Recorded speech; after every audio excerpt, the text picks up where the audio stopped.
Hi, I'm Don Dawson. Today, we're going to discuss how you can use a fire extinguisher to help protect lives and property if a fire breaks out in your workplace.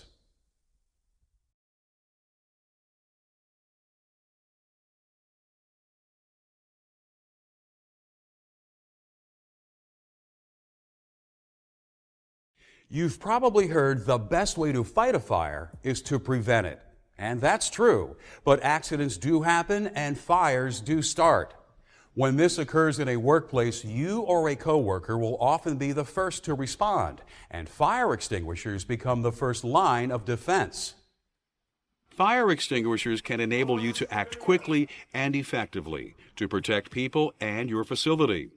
But first you need to understand the equipment as well as how to use it. In this program, we'll discuss how fire burns and what you can do to stop it. We'll also review the different types of extinguishers and describe how you should use them to fight a fire in your workplace safely and effectively.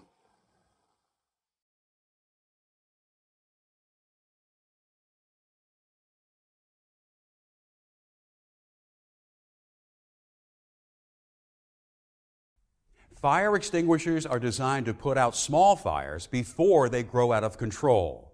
But putting out fires with an extinguisher isn't always easy and can be dangerous if you go about it in the wrong way.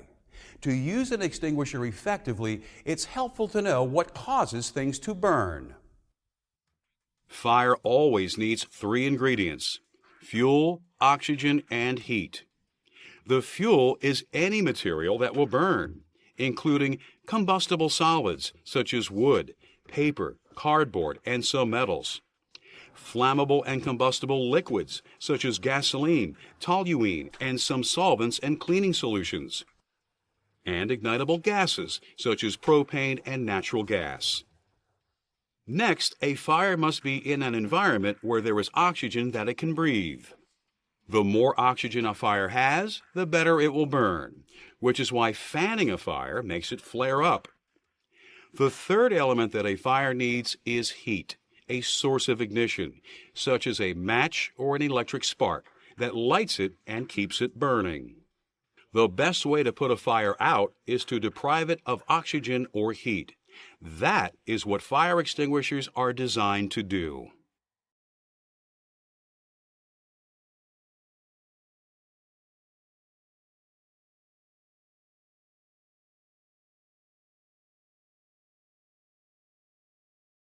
Though they may look more or less the same, all fires are not alike. The types of materials that are burning and the location of the fire determine how they behave and how you should put them out. Fire extinguishers work by applying substances that are called fire retardants.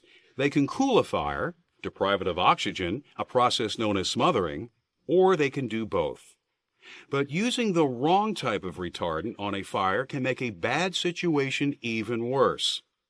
For example, an air pressurized water extinguisher will do a great job of putting out burning cardboard. But using a water extinguisher on burning liquids will only spread the fire further. And since water conducts electricity, you wouldn't want to use it on a fire that is burning in or around electrical equipment because someone could be electrocuted. To make it easier to distinguish between different types of fires and determine what type of extinguisher should be used on them, fires have been divided into classes. Class A fires involve everyday solid combustibles like paper, cardboard, and wood. Extinguishers that discharge water, foam, and some dry chemical agents can be used on this class of fires. Class B fires involve flammable gases, liquids, and some plastics. Extinguishers that discharge dry chemicals, foam, and carbon dioxide should be used on these. Class C fires involve electricity and can occur in any type of electrical equipment. Extinguishers that apply non-conductive substances such as carbon dioxide and dry chemicals must be used on Class C fires. Class D fires involve combustible metals and are not very common. They can be dangerous to extinguish, so don't try to put out a Class D fire unless you have received training on how to deal with them specifically. The labels on fire extinguishers are always marked with the classes of fires they should be used on. Sometimes they also display pictographs that illustrate the classes. Many extinguishers are designed to put out multiple classes of fires. It's important for you to know what types of fires could occur at your facility and what extinguishers you should use to fight them. Talk to your supervisor if you have questions.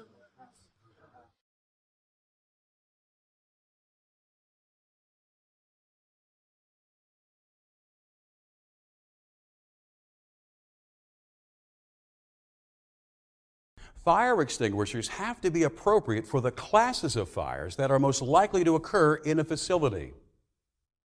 For example, a work area that contains wooden materials, flammable liquids, and electrical machinery should be equipped with extinguishers that are rated for Class A, B, and C fires.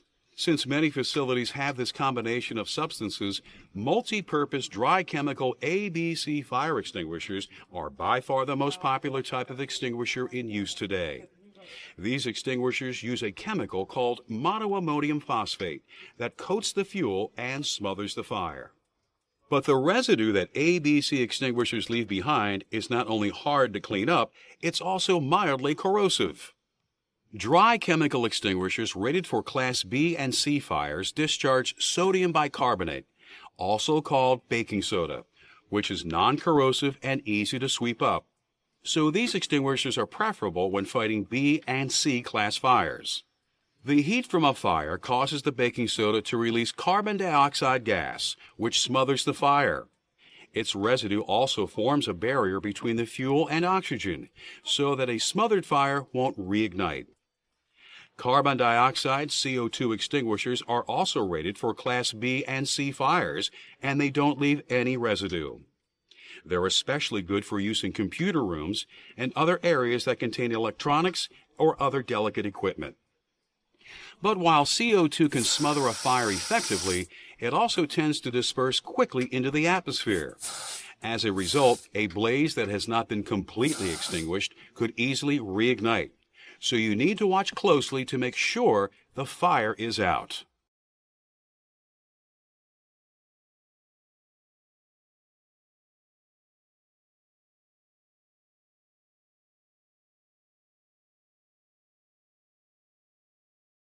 When a fire needs to be extinguished, our first instinct might be to douse it with water.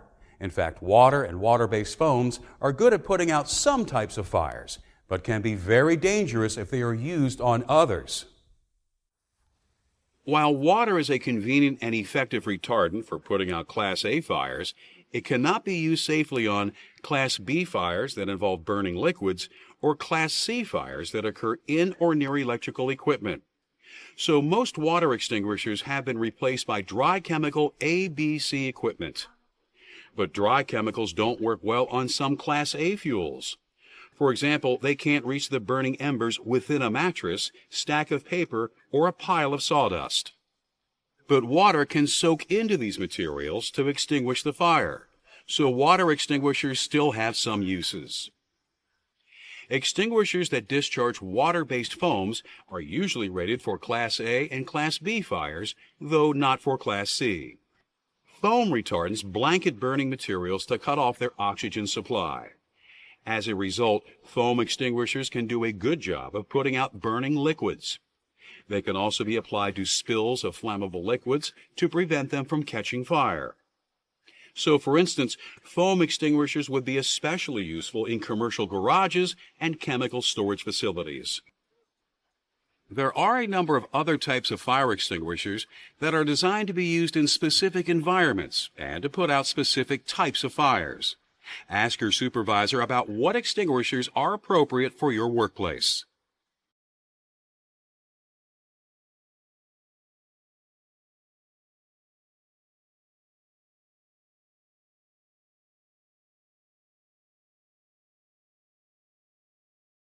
While it's important to act quickly in a fire emergency, there are several things you should do before you reach for a fire extinguisher.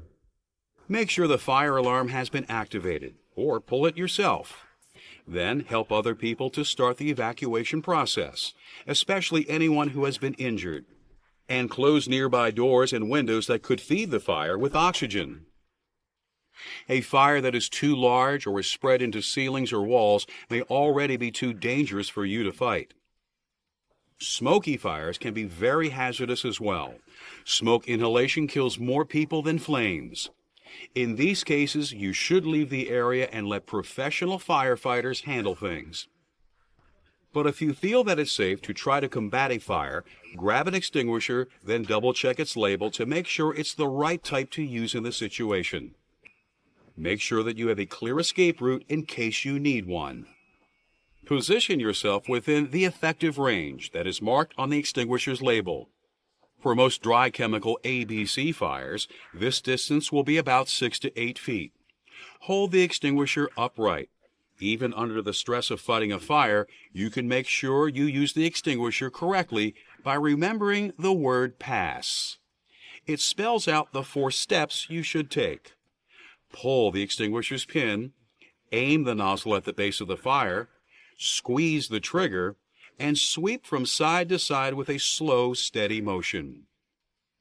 Remember that retardants cool and smother a fire by working on its fuel, so keep the nozzle of the extinguisher pointed at the base of the fire, not the flames. If you are dealing with flammable liquids, be careful not to splash the spill. That will only cause the fire to spread. As the fire gets smaller, step forward to stay within the extinguisher's effective range, but don't get too close and be careful where you walk. If fighting the fire is creating a lot of smoke, crouch down near the ground. There will be more fresh air there, and it will be easier to see. Most portable dry chemical extinguishers provide about 10 to 15 seconds worth of continuous spraying. Once the extinguisher is empty, leave it in an out-of-the-way area so no one will trip over it. Place the extinguisher on its side so others will not try to use it. And get yourself to safety, even if the fire appears to have been extinguished.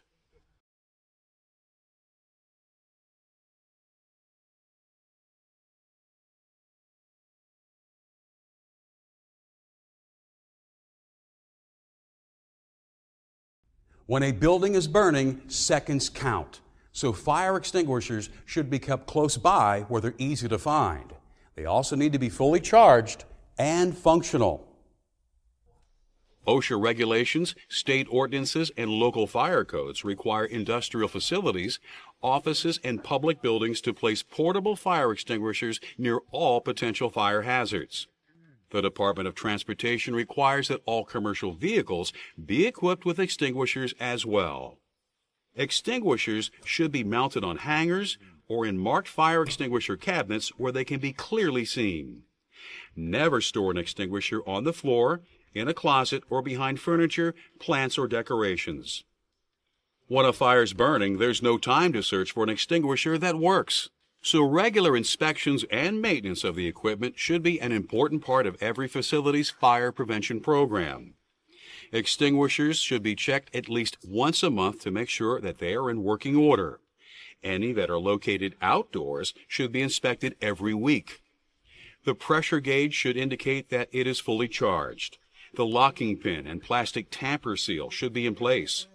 The hose and horn should be undamaged and unobstructed. And all metal parts should be free of corrosion. The service tag on the extinguisher will show when it is due for its next professional inspection.